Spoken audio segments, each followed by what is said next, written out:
Hola, saludos a todos. Les doy la bienvenida a esta presentación. En este caso, vamos a hablar acerca de un portal web que creamos como parte de mi proyecto de tesis, el cual toma los datos que los usuarios del portal web ingresan, en este caso, más específicamente las elecciones que van tomando a lo largo de ciertas sesiones de juego, y las guarda en una base de datos.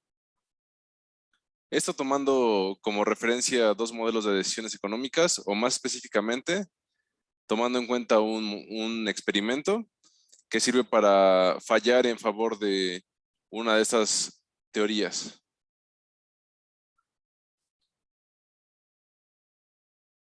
Esta es nuestra tabla de contenidos.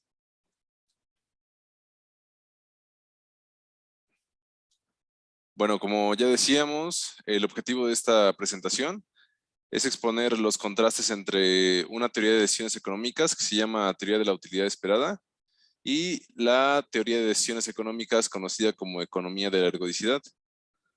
Además, vamos a hablar un poco de este experimento que se propuso para fallar a favor de alguno de los dos modelos. Y por último, vamos a explicar un poco del desarrollo del portal web que hicimos, que recaba la información de la réplica de este experimento. Para empezar, tenemos que empezar con términos un poco teóricos para poder entender bien el modelo de la teoría de la ergodicidad. En este caso, vamos a recuperar ciertos elementos de la teoría ergódica. Para eso consideremos que tenemos un sistema dinámico omega TD, donde omega es el espacio donde ocurre el proceso dinámico, T es el proceso de tiempos, usualmente son los enteros o los reales, y D es la función que muestra el progreso de este sistema dinámico, es decir, es una función que va de los tiempos, cruz con el espacio fase, hacia este espacio fase, y para cada entrada t, tenemos que hace una función que va de omega hacia omega.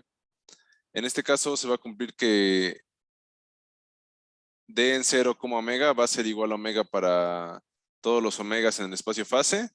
Y además tenemos que si aplicamos la transformación un tiempo s y luego la aplicamos un tiempo t, entonces es lo mismo que aplicarla al tiempo t más s.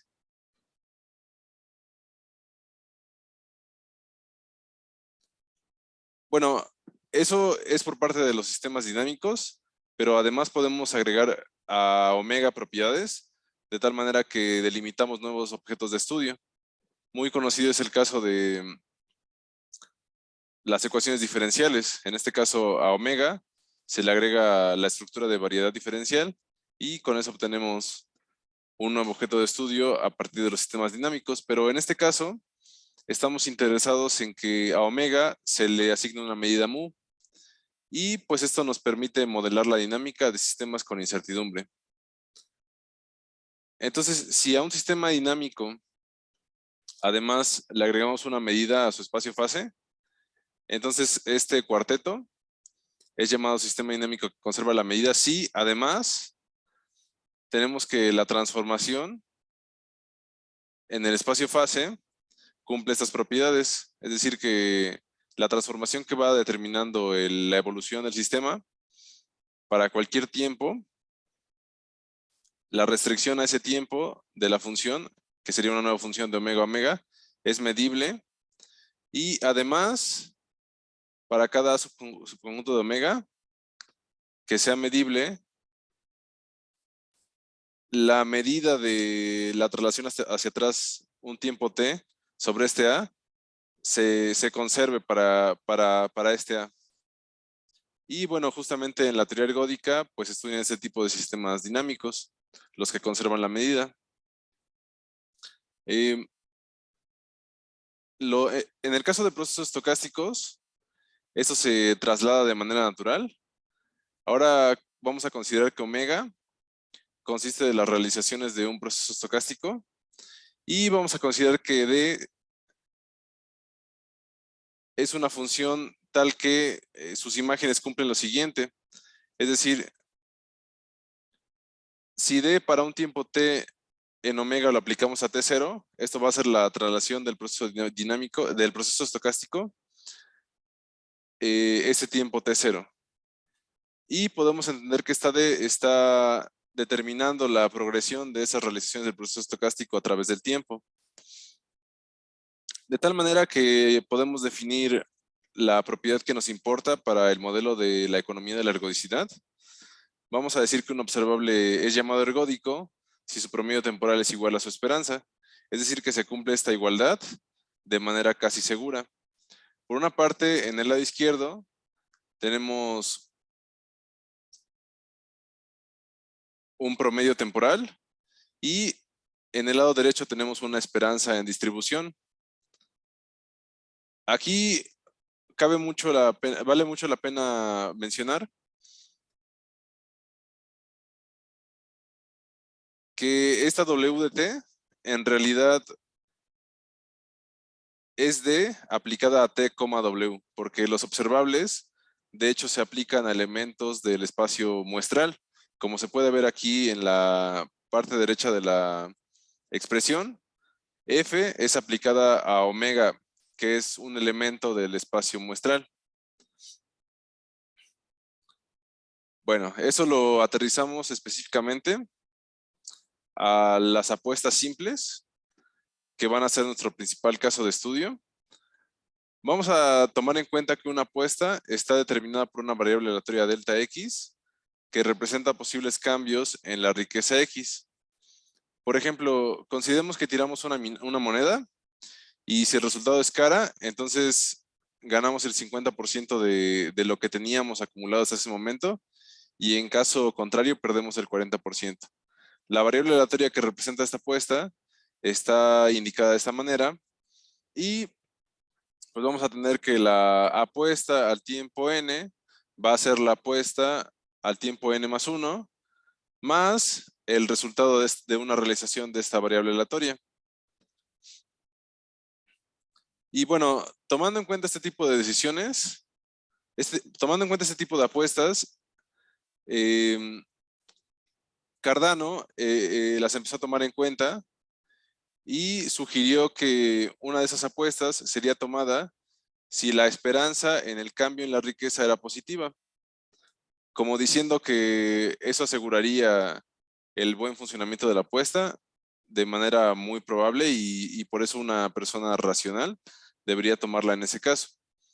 En este caso, si tomamos en cuenta la apuesta anterior, pues vamos a tener que la esperanza en el cambio de esa apuesta va a ser 0.05 veces X. Y el no hacer nada produce una esperanza en el cambio de la riqueza de 0. Entonces, en este caso, Cardano predeciría que tomaríamos la apuesta. Sin embargo, cuando modelamos la apuesta para tiempos grandes, notamos algo que contrasta mucho con esto. Por ejemplo, aquí lo modelamos de esta manera y tomamos límites y vamos a notar que con seguridad el comportamiento de esa apuesta va a tender a 0. De hecho, incluso podemos hacer una simulación en algún lenguaje de programación y vamos a notar que esa apuesta siempre tiende a 0 para tiempos lo suficientemente grandes. En respuesta a esto,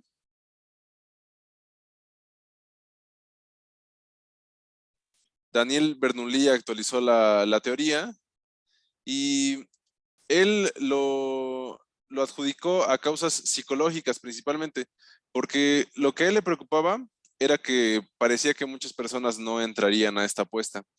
Entonces, dijo que en realidad nosotros no tomamos en cuenta el cambio en nuestra riqueza, sino que tomamos en cuenta el cambio en la utilidad que esta riqueza nos produciría.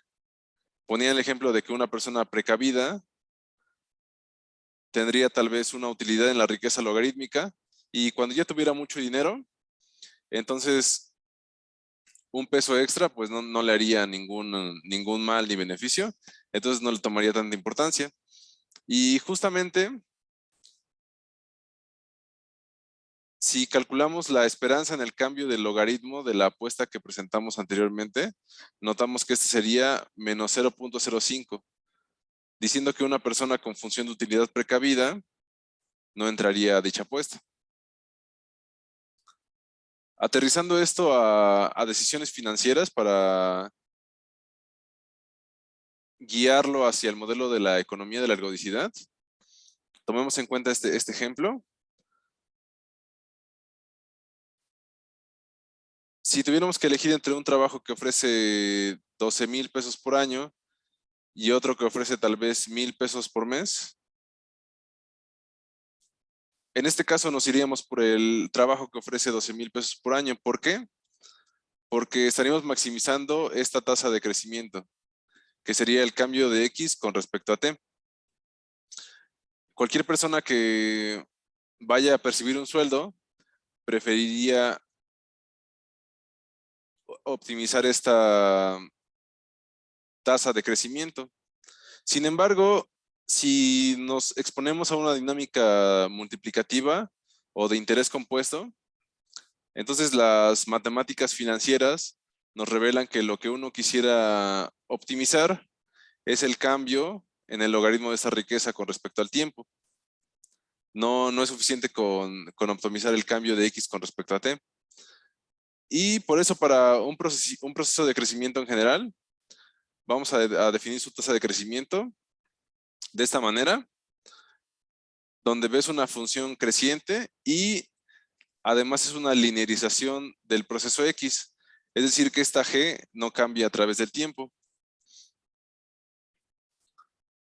Y bueno, en el caso de que tuviéramos decisiones financieras en el mundo real, pues nos veríamos expuestos a incertidumbre. Por lo tanto, necesitamos introducir esa incertidumbre de cierta manera y lo hacemos por medio de un proceso de Wiener.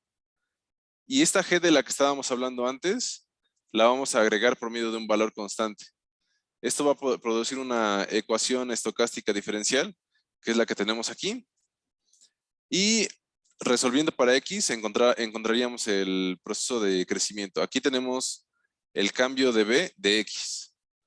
Si B resulta ser idénticamente igual a X, entonces tenemos como resultado el movimiento browniano, pero si B fuera el logaritmo natural de X, tendríamos el movimiento browniano geométrico. Y pues la tasa de crecimiento de esos procesos no sería constante, pero este observable gamma resultaría ser un observable ergódico.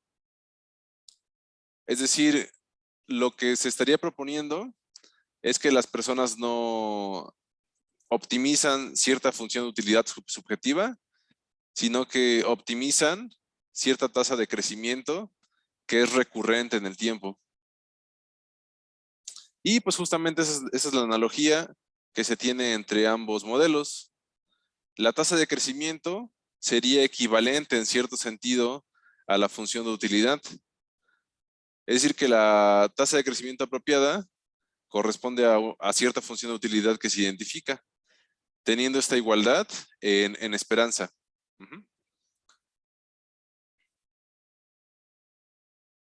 Y bueno, justamente si tomamos ese gamma positivo, entonces vamos a notar que a largo tiempo el proceso siempre tiende a infinito.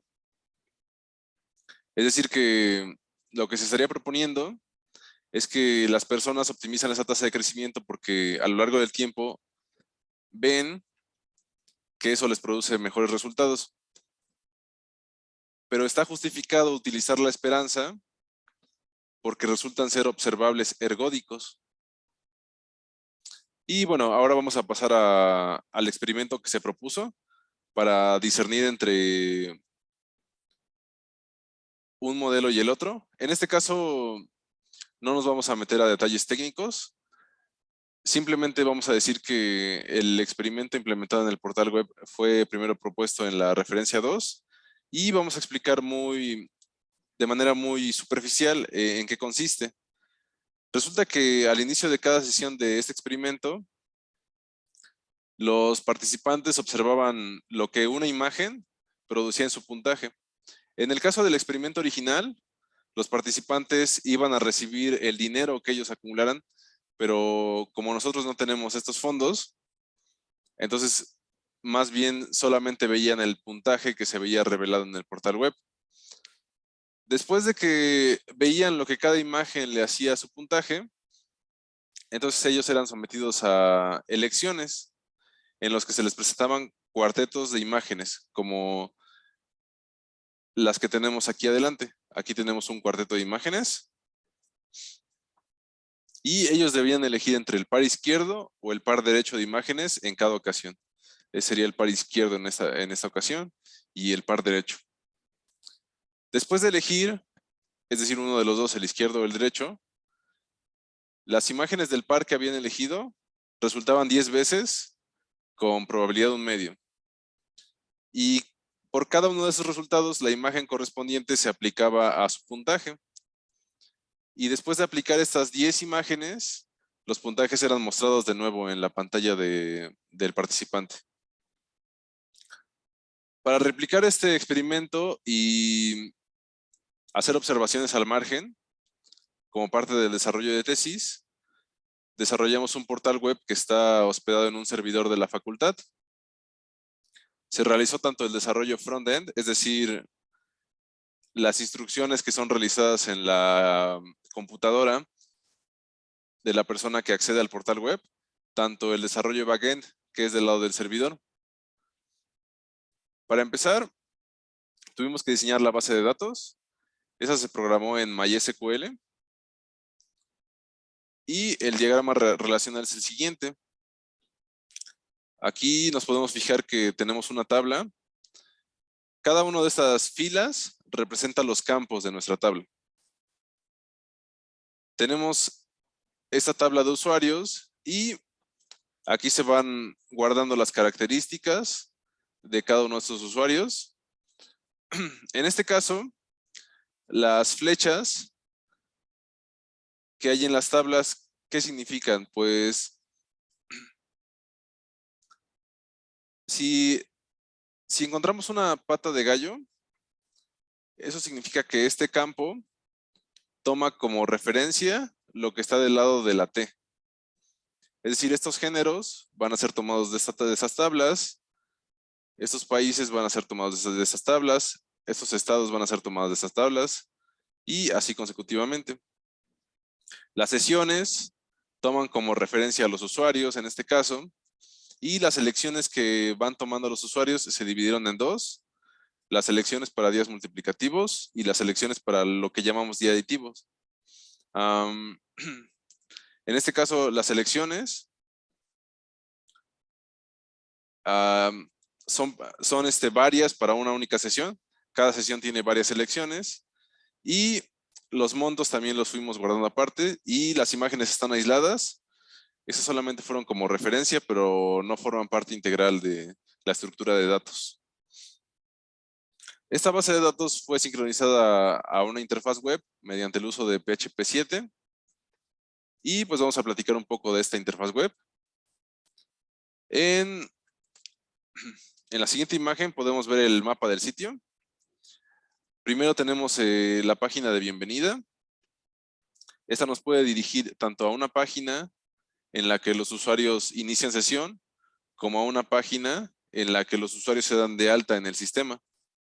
Ambas nos dirigen a una auxiliar que utilizamos, que les da un poco de instrucciones de qué es lo que tienen que ir haciendo.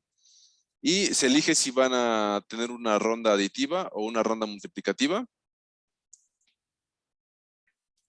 Los dirige a esta sesión pasiva en la que se les muestran las imágenes de las que estuvimos hablando. Después, una sesión activa en la que toman las decisiones. Y una última sección en la que pueden ver los puntajes de los demás usuarios.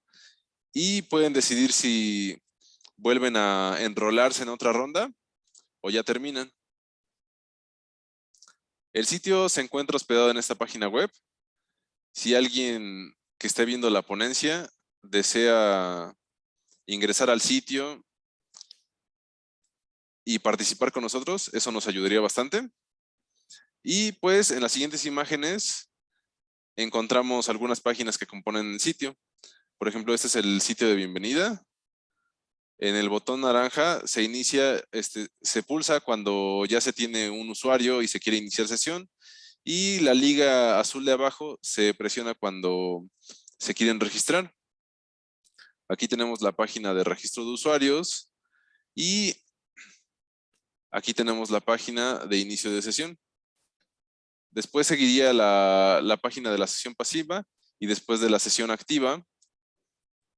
La página de la sesión activa es muy parecida, más bien es la que mostramos, que tenía 4 imágenes en las diapositivas anteriores. Y ya para concluir, vamos a mostrar la exploración de los datos que hemos recabado. Principalmente alumnos de la facultad, alumnos de licenciatura se les pidió que participaran y por eso es que tenemos esos resultados en cuanto a los usuarios. Esa sería la distribución de edades. Como podemos ver, la mayoría está en una edad de entre 20 y 30. Y de hecho, si dividiéramos más los intervalos, notaríamos que la mayoría está en una edad entre 22 y 25. Esa es la distribución de género. Tenemos 8 mujeres hasta ahora que han participado y 10 hombres. Esa es la distribución de los estados de las personas que han participado, los estados de procedencia. Principalmente tenemos personas de Puebla, debido también a que le pedimos a alumnos de la facultad que participaran principalmente. Esa es la distribución de ingresos. De nuevo se nota que tenemos principalmente alumnos de la facultad. Tenemos el grado de estudios de los participantes. Y tenemos la distribución de la duración de las sesiones de juego o las sesiones del experimento. Aquí podemos notar una tendencia marcadamente exponencial. Y tenemos la distribución de los puntajes de cada sesión. ¿Cuáles son las perspectivas acerca de todo esto? Pues en realidad esta parte solamente fue como que exploratoria para darnos idea, pero estamos pensando en hacer otro tipo de pruebas estadísticas y en la actualidad estamos trabajando en ellos. Son pruebas que se hicieron de hecho en el artículo original en el que nos basamos para replicar el experimento, pero nosotros queremos seccionarlo a ciertas partes de la muestra para ver si podemos obtener distintas conclusiones o ver si en cierta parte de la población, más bien en cierta parte de la muestra de usuarios que tenemos, ya no se cumplen las hipótesis y con ello empezar a proponer un componente subjetivo acerca de esta teoría, porque esta teoría se centró solamente en la parte objetiva de la tasa de crecimiento, pero dejó de lado totalmente la parte subjetiva y eso es lo que quisiéramos tratar. Agradecemos mucho su atención. Hasta luego.